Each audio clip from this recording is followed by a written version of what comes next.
आज हम लोग रिवोल्यूशन अकाउंट करने वाले हैं। और जैसे कि आप जानते हैं हम लोग एडमिशन चैप्टर पढ़ रहे हैं और धीरे धीरे हम लोग रिवोल्यूशन तक पहुंच चुके हैं। अब बात आती है कि रिवोल्यूशन अकाउंट क्या होता है और रिवोल्यूशन अकाउंट क्यों बनाते हैं और रिवोल्यूशन अकाउंट कैसे बनाते हैं। इन तीनों बातों का डिस्कशन हम इसमें करेंगे। ठीक है, देखते हैं। पहला, रिवोल्यूशन अकाउंट होता क्या है। देखिए, रिवोल्यूशन जैसा कि नाम बता रहा है, रिवैल्यूएशन यानी कि फिर से वैल्यू लगाना। अब बात आई कि हम फिर से वैल्यू क्यों लगाएंगे भाई, तो कहता है कि नया पार्टनर आया फिर से वैल्यू लगा लो। तो कहा क्यों, पुरानी वैल्यू में क्या हो गया है। तो ये बताता है कि जो हमने बुक ऑफ अकाउंट में यानी कि बैलेंस शीट में जो हमने एसेट और लाइबिलिटी शो कर रखा है वो हिस्टोरिकल कॉस्ट कंसेप्ट के बेसिस पे हम शो किए हुए हैं। यानी कि हम 11th में पढ़ चुके हैं कॉस्ट कंसेप्ट या हिस्टोरिकल कॉस्ट कंसेप्ट होता क्या है। अभी कह रहे हैं कि जो भी वैल्यू हमने शो कर रखा है वो हिस्टोरिकल कॉस्ट कंसेप्ट पे बेस्ड है। अब देखो, थोड़ा सा हम हिस्टोरिकल कॉस्ट देख लेते हैं। हिस्टोरिकल कॉस्ट का मतलब होता है जिस समय बिजनेस ओपन हुआ था। मान लेते हैं कि 10 साल पहले बिजनेस ओपन हुआ था, उस समय जो भी एसेट्स और जो भी लाइबिलिटी की जो कॉस्ट होती थी हम बैलेंस शीट में लिख लेते थे और वही कॉस्ट चलती आती थी। सपोज कीजिए कि अगर आपने 1 लाख रुपए का लैंड खरीदा हुआ है और 10 साल पहले की बात है, तो लैंड एसेट साइड में कितना दिखाया जाएगा, 1 लाख रुपए ही दिखाए जाएंगे। और ये कब तक दिखाए जाएंगे, जब तक बिजनेस बिक ना जाए या रिकॉन्स्टिट्यूशन ना हो जाए। रिकॉन्स्टिट्यूशन यानी कि change in profit sharing ratio, admission, retirement, death. अगर ये सब नहीं हो रहे हैं तो ये 1 लाख का 1 लाख ही हम सालों साल वैल्यू शो करते रहेंगे। तो जब नया पार्टनर आता है तो बात ये आती है कि अब रिकॉन्स्टिट्यूशन हो गया, अब तो रिवैल्यूएशन होना चाहिए। तब बात आती है कि हाँ, अब रिवैल्यूएशन होना चाहिए, इसलिए हम रिवैल्यूएशन अकाउंट बनाते हैं। अब दूसरी बात आती है कि रिवॉल्यूशन अकाउंट क्या होता है भाई, इसका नेचर कैसा होता है, इसमें हम किस तरह की बातों को रिकॉर्ड करते हैं। तो इसके लिए बस एक बात याद रखिएगा, रिवॉल्यूशन अकाउंट जो होता है वो नॉमिनल नेचर का होता है। नॉमिनल अकाउंट, अब नॉमिनल अकाउंट के रूल्स तो आपको पता ही होंगे, याद ही होगा, 11th में ही पढ़ा होगा। नॉमिनल अकाउंट कहता है केवल इनकम और गेन्स और एक्सपेंसेस और लॉस का ही ट्रीटमेंट हम करेंगे। अब देखो, अब इनकम और गेन जो आ जाए उसको नॉमिनल अकाउंट क्या करता है, उसको क्रेडिट करता है। और लॉस एंड एक्सपेंसेस आ जाए उसको क्या करता है, डेबिट करता है। सेम यही फार्मूला को हम इसमें भी इम्प्लीमेंट करेंगे कि रिवॉल्यूशन में देखेंगे कैसे हम इसको डेबिट और क्रेडिट करते हैं। अब बात आती है कि रिवॉल्यूशन अकाउंट बनाते कैसे हैं। तो रिवॉल्यूशन अकाउंट बनाने से पहले आपको देखना होगा कि हम रिवॉल्यूशन अकाउंट में करते क्या हैं। तो ये कहता है कि रिवॉल्यूशन अकाउंट में आप केवल एसेट्स वाली वैल्यू किसकी लगाओगे, जिसकी वैल्यू होती है। तो एसेट की वैल्यू आपके बुक अकाउंट में यानी बैलेंस शीट में मेंशन होती है और लाइबिलिटी की वैल्यू मेंशन होती है। तो कहते हैं कि दो को फिर से वैल्यू करेंगे हम। अब देखो, जब एसेट की वैल्यूएशन हम करते हैं तो हमारे सामने तीन चीज़ हुए होंगे। मान लो 10 साल पहले हमने एसेट लिया हुआ था और उसकी रिकॉर्डिंग अपने बुक ऑफ अकाउंट में की हुई थी, और 10 साल बाद आज फिर से उसकी वैल्यूएशन हम कर रहे हैं। एक अच्छा वैल्यूअर बुलाएंगे और फिर से वो वैल्यू लगाएगा। तो कहते हैं कि तीन चीज़ होंगी, या तो एसेट बढ़ेगा, या तो घटेगा, या बराबर रहेगा। बराबर रहा तो हमारे रिवॉल्यूशन में कोई अंतर नहीं पड़ेगा, हम वही वैल्यू को उठा के फिर से न्यू बैलेंस शीट में रख देंगे जो हमारी पुरानी बैलेंस शीट में शो हो रहा था। अगर एसेट इंक्रीज होता है तब हमें समस्या हुई, हमने रिवॉल्यूशन में बढ़ा हुआ वैल्यू दिखाना होगा। अगर एसेट डिक्रीज करता है तब समस्या होगी, हमें रिवॉल्यूशन में घटी हुई कॉस्ट को दिखाना होगा। अब बात आती है इंक्रीज करेगा तो रिवॉल्यूशन अकाउंट क्या समझेगा। कहते हैं कि देखो, रिवॉल्यूशन अकाउंट केवल इनकम, एक्सपेंस, प्रॉफिट, गेन के बारे में ही हिसाब रखता है और किसी चीज़ के बारे में हिसाब नहीं रखता। कहते अच्छा, अगर इनकम होता है और एसेट इंक्रीज होते हैं तो हमें गेन होता है। गेन मतलब कि रिवॉल्यूशन को क्रेडिट होना चाहिए। तो जब भी ऐसा लगता है कि एसेट के केस में हो या लायबिलिटी के केस में हो हमें गेन हो रहा है, हम पॉजिटिव क्यों जा रहे हैं, मतलब हम कुछ फायदे की बात हो रही है, उस समय आप रिवॉल्यूशन को आंख मूंद के क्या कर दो, क्रेडिट कर दो। जब भी ऐसा होता है एसेट के केस में या लायबिलिटी के केस में कि हमें लॉस हो रहा है, उस समय आप आंख मूंद के क्या कर दो, रिवॉल्यूशन को डेबिट कर दो। अब हम अकाउंटिंग में दो एक्सपेक्ट की रिकॉर्डिंग करते हैं, एक रिवॉल्यूशन के रिकॉर्डिंग हो गई और दूसरा एक्सपेक्ट जो एसेट या लाइबिलिटी घटे हैं बढ़े हैं उनका हो जाएगा। तो डबल एक्सपेक्ट कंसेप्ट में हम दो एक्सपेक्ट की रिगार्डिंग करते हैं, एक एक्सपेक्ट रिवोल्यूशन का और एक एक्सपेक्ट इंक्रीज या decrease in value of asset और लाइबिलिटी का। अब बात आती है कि जब दोनों बातें दो ही बात एसेट और लाइबिलिटी के लेके आते हैं तो हमें तो रिवोल्यूशन मिल ही गया। हम अलग अलग सरकमटेंसेस में देख लेंगे कि रिवोल्यूशन का कैसा रूप शो हो रहा है, एसेट हमारे बढ़ रहे हैं कि घट रहे हैं, मतलब हमें फ़ायदा जैसा जब भी लगेगा तो हम रिवोल्यूशन को क्रेडिट करेंगे और जब भी नुकसान जैसा लगेगा तो हम रिवोल्यूशन को डेबिट करेंगे। अब एग्जाम्पल लेकर हम समझते हैं कि ये हमारे प्रीवियस बैलेंस शीट में एसेट था, कोई भी एसेट हम ले लें, मशीनरी ही ले लें 1 लाख रुपए का, और अब ये मशीनरी हो गया है, रिवैल्यूएशन हुआ तो 1,10,000। अब कह रहे हैं कि इसकी एंट्री पास कीजिए आप। तो इसकी एंट्री कैसे पास करेंगे? इसकी एंट्री में हम देखेंगे कि हमें कैसा लग रहा है, प्रॉफिट हो रहा है या गेन हो रहा है या नुकसान हो रहा है। तो हमारा एसेट बढ़ गया है यहाँ पे 10,000 रुपीज़ से। कहते अच्छा तो यहाँ पे प्रॉफिट जैसा लग रहा है, गेन हो रहा है। इस केस में रिवैल्यूएशन क्रेडिट हो जाएगा क्योंकि नॉमिनल अकाउंट होता है। जब भी गेन की बात होती है तो रिवैल्यूएशन क्रेडिट हो जाएगा। तो एंट्री क्या हो जाएगी? एंट्री हो जाएगी increase in value of assets account debit to revaluation account.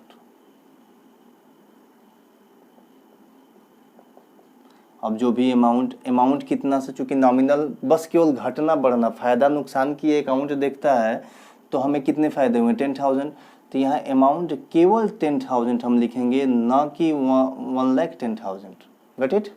अब चलते हैं हम दूसरे पे। मान लेते हैं डिक्रीज का केस देखें। हमारे पास कोई एसेट है, इसी को ले लेते हैं। ये एसेट क्या हुआ? घट गया, और घट के अब कितना हो गया? 90,000 हो गया। तो हमें कैसा लगा? नुकसान हो गया हमारा।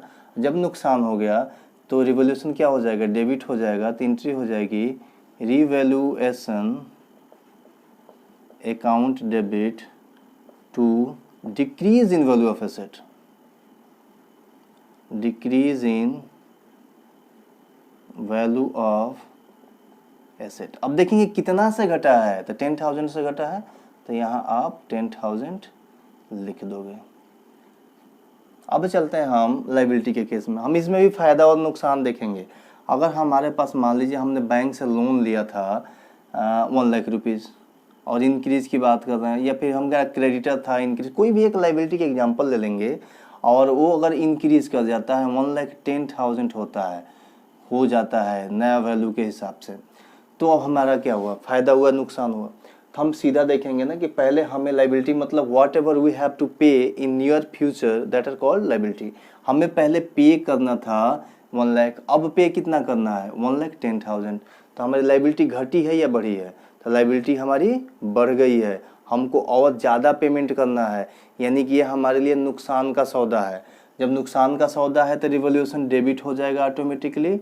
Revaluation account debit to increase in value of liability,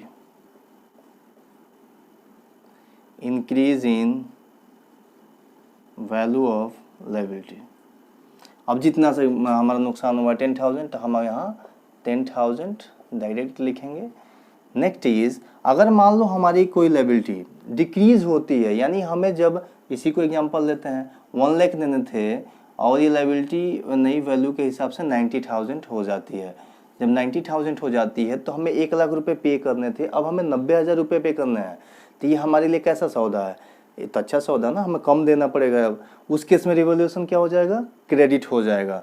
तो एंट्री हो जाएगी डिक्रीज, रिवैल्यूएशन क्रेडिट क्यों होगा? क्योंकि यहाँ पे हमें फ़ायदे हो रहे हैं। तो decrease in value of liability account debit to revaluation account. अब जितना से घटा है 10,000 से घट गया, तो 10,000 आप अमाउंट लिख दोगे। यहाँ हम 90,000 नहीं लिखेंगे, केवल 10,000 लिखेंगे। तो ये 4 केसेस, चाहे डिफरेंट एसेट्स हों चाहे डिफरेंट लाइबिलिटी हों, आपको आइडेंटिफाई करना होगा कि इन चारों केस में कौन सा बढ़ रहा है कौन सा घट रहा है। और इस एक बात को याद रखिएगा, बस चारों केस में आपको ये देखना, चारों क्या है 6 केस बनेंगे ना, 6 में बस ये देखना किससे हमें फ़ायदा है। जिससे फ़ायदा होगा उसमें रिवैल्यूएशन क्रेडिट हो जाएगा और जिसमें नुकसान होगा उसमें रिवॉल्यूशन डेबिट हो जाएगा। अब एक एस्पेक्ट तो हमने देख लिया, दूसरा एक्सपेक्ट तो खुद ही क्वेश्चन में दिया रहेगा, डिक्रीज हो रही है लाइबिलिटी कि इंक्रीज हो रही है, दूसरा रकम जनरल एंट्री बना लेंगे। अब चलते हैं एक नए आइटम्स पे, that are called unrecorded asset.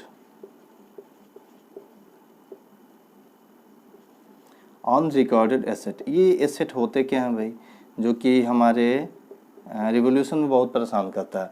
Unrecorded asset का मतलब होता है कि ऐसा एसेट जिसकी रिकॉर्डिंग हमारे बुक ऑफ अकाउंट में नहीं हुई है, यानी कि हमें भी रिकॉर्डिंग करना था, जब वैल्यूअर आया था और सारे एसेट की वैल्यू लगा रहा था तो उसे कुछ ऐसे एसेट मिल गए, मान लेते हैं कि सोने का घड़ा मिल जाए, उसने बैलेंस शीट में दिखाया नहीं है, तो ये कैसा लगेगा, फ़ायदा या नुकसान? तो हुआ कि बहुत अच्छा लगेगा, तो फ़ायदे की बात है। जब भी फ़ायदे की बात होगी तो रिवोल्यूशन क्या होगा, क्रेडिट होगा। तो हम सीधे एंट्री पे आते हैं, अनरिकॉर्डेड एसेट अकाउंट डेबिट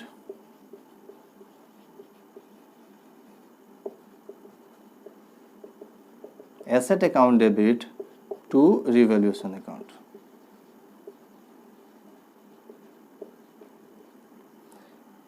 अगर मान लो जितना का भी हो हम यहाँ अमाउंट मेंशन कर देंगे। और सबसे लास्ट जो आता है अनरिकॉर्डेड लाइबिलिटी। अब ये क्या होती है भाई, अब देखो एक ऐसी लाइबिलिटी जिसकी रिकॉर्डिंग हम अपने बुक ऑफ अकाउंट में नहीं की है, और आज जो वैल्यूअर आया तो उसने देख लिया कि भैया आपको लाइबिलिटी भी है, आपको पे करना होगा, तब सर पे हाथ रख के बैठ जाओगे ना, कर लो अब ये भी पे करना है, तो उस समय फ़ायदा होगा या नुकसान होगा? तो जब पे करना है हमको पता नहीं था, अब पे करना है, तो हमारे लिए तो लॉस की बात है ना, हमारे लिए नेगेटिव है वो। जब नेगेटिव है तो एंट्री क्या हो जाएगी, रिवैल्यूएशन डेबिट हो जाएगा। तो entry revaluation account debit to unrecorded liability, जितने की भी होगी हम अमाउंट यहाँ मेंशन कर देंगे। अब देखिए, अब हमारे पास 6 जनरल एंट्रियाँ हैं। अब 6 के अलावा 7वां अभी तक ना आया है ना आएगा, क्योंकि इस 6 को ही हम डिफरेंट वर्ड्स प्रॉब्लम्स में फंसा सकते हैं, डिफरेंट अमाउंट में हम फंसा सकते हैं, तो इसको माइन्यूटली देखना होगा। और अब हम देखेंगे कि इन जनरल एंट्री के हेल्प से हम लेजर कैसे बनाएंगे। ओके, जब हम रिवॉल्यूशन अकाउंट बनाते हैं यानी कि लेजर बनाते हैं, तो ये जो ऊपर की एंट्री है जनरल एंट्री है, जनरल से ही लेजर बनता है। हम जनरल समझ लिए, जनरल कैसे बनाने हैं, अब उसको हम लेजर में पोस्टिंग करते हैं। हम बना कौन सा अकाउंट रहे हैं, रिवॉल्यूशन अकाउंट बना रहे हैं, तो हम देखेंगे किस में रिवॉल्यूशन का नाम आया है, तो सब में आया है रिवॉल्यूशन का नाम। तो हम ये देखेंगे कि रिवॉल्यूशन किस साइड है, तो पहले हम ये एंट्री उठाते हैं और रिवॉल्यूशन को जज करते हैं कि रिवॉल्यूशन किस साइड है। तो रिवॉल्यूशन किस साइड है, क्रेडिट साइड है, तो ये एंट्री की रिकॉर्डिंग रिवॉल्यूशन अकाउंट में क्रेडिट साइड में ही होगी, लेकिन रेफरेंस लेगा डेबिट साइड का। क्यों? क्योंकि एक रेफरेंस ऊपर तो ले ही चुका है, अब दूसरा ले नहीं सकता, अब उसको दूसरा रेफरेंस लेना है ना, तो दूसरा रेफरेंस किसका लेगा, increase in asset by increase in assets. कितना था, 10,000 हमने लिख दिया। चलो अब दूसरे की पोस्टिंग करते हैं। रिवॉल्यूशन किस साइड है, डेबिट साइड है, तो हम डेबिट साइड लिखेंगे कि नाम किसका लेंगे, decrease in asset to decrease in asset. कितना था, 10,000। थर्ड पे आते हैं, रिवॉल्यूशन किस साइड है, तो डेबिट साइड है, तो नाम किसका लेंगे, क्रेडिट साइड वाले का नाम लेंगे, क्या, increase in liability, to increase in liability. कितना था भाई, 10,000, ये भी था 10,000। अब बढ़ते हैं हम चौथे पे, रिवॉल्यूशन किस साइड है, तो क्रेडिट साइड है, तो कितना से क्रेडिट हुआ है, 10,000 से, लेकिन डेबिट में क्या है, डिक्रीज इन लायबिलिटी, तो नाम लेंगे हम डिक्रीज इन लायबिलिटी का, तो क्रेडिट साइड में पोस्टिंग होगी क्या लिख के, बाई डिक्रीज इन लायबिलिटी। कितना, 10,000। अब हम बढ़ते हैं अनरिकॉर्डेड और अनरिकॉर्डेड लायबिलिटी और अनरिकॉर्डेड एसेट पे, दैट एंट्री। रिवॉल्यूशन की साइड है, तो क्रेडिट साइड है, तो क्रेडिट साइड में लिखेंगे, तो अमाउंट कितना है, 1 लाख है, तो 1 लाख को हम सीधे उठाएंगे और किस साइड लिख देंगे, क्रेडिट साइड में। तो क्या लिखेंगे, by on recorded assets 1 lakh. अब बढ़ते हैं लास्ट वाली एंट्री पे। तो रिवोल्यूशन किस साइड है, तो डेबिट साइड है, तो पोस्टिंग तो डेबिट साइड ही होगी। लेकिन रेफरेंस किसका लेगा, और रेफरेंस लेगा अनरिकॉर्डेड लायबिलिटी का, टू अनरिकॉर्डेड लायबिलिटी, कितना 10,000। अब हम देखो, ये रिवोल्यूशन का डेबिट साइड और ये है क्रेडिट साइड। याद रखना, रिवोल्यूशन नॉमिनल नेचर के अकाउंट होता है और क्रेडिट साइड में वो सारी बातों को लिखता है जिससे बिजनेस को गेन हुआ है, और डेबिट साइड में वो सारी बातों को रिकॉर्ड करता है जिसमें बिजनेस को लॉस हुआ है। यानी कि डेबिट साइड में टोटल लॉस आपका आ गया। तो आपने टोटल लॉस कितना लिया हुआ अभी तक, आपने टोटल लॉस लिया हुआ है अभी तक, इनके 10,000 था ना ये भी, तो 30,000 30,000 का आपका नुकसान हुआ। और आपने इनकम कितना जनरेट किया रिवोल्यूशन अकाउंट में, तो आपने किया 1,20,000। अब बात देखिए, यहाँ दोनों को डिफरेंसेस जब मिलाएंगे तो हमें 90,000 का डिफरेंसेस आएंगे। यानी कि 90,000 प्रॉफिट ऑन रिवोल्यूशन है। तो 90,000 प्रॉफिट ऑन रिवोल्यूशन है, तो कौन सा बैलेंस होगा, क्रेडिट बैलेंस। तो यहाँ पे क्या आएगा, to profit transfer partners capital. सीधे हम पार्टनर्स कैपिटल में भेज देते हैं। जितने पार्टनर्स थे, ए और मान लेते हैं 2 पार्टनर थे, इनके बीच में इक्वल प्रॉफिट शेयरिंग रेशियो होता है। 90,000 हमारा प्रॉफिट आया, तो ये 45,000 ए ले लेगा और 45,000 बी ले लेगा। तो यहाँ पे 90,000 आ जाएंगे, तब हमारा टोटल डेबिट बराबर क्रेडिट बराबर हो जाएगा 1,20,000 का।